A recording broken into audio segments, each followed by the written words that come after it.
I've seen people in my industry kill their careers because they didn't treat their team appropriate, they didn't treat the owners appropriately, they didn't treat the people they worked for.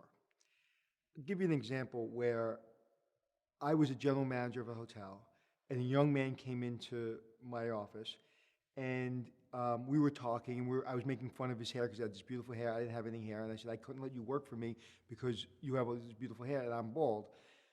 So we were joking with each other. He was amazingly qualified, but before I came off from the job, I decided I was going to leave that job to take another job. So I didn't hire him because I didn't want him to come into the hotel if I wasn't there, because I wouldn't know if he would be protected. I don't know if he would enjoy it. We really hit it off.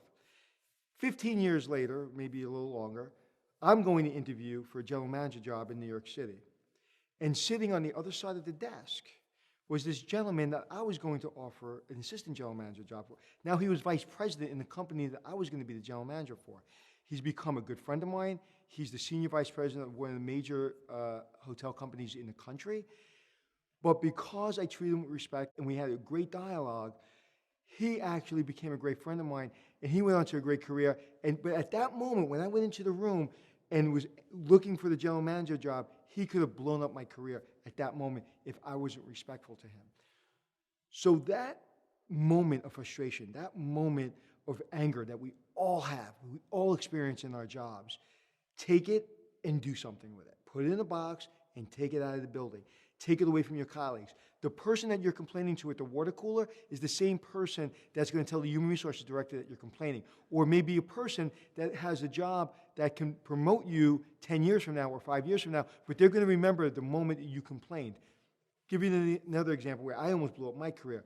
Plaza Hotel, David Weidlich was the assistant rooms division manager, and I was very stressed out because the hotel was going through bankruptcy.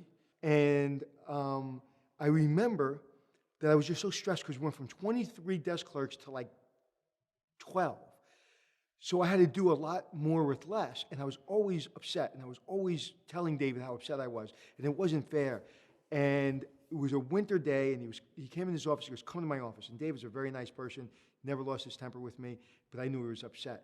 And as he's taking off his boots to put his shoes on, he said, listen, everybody in this hotel is dealing with the same issues you're dealing with.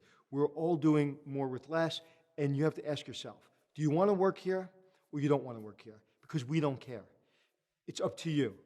That changed my life because I realized that everyone's suffering.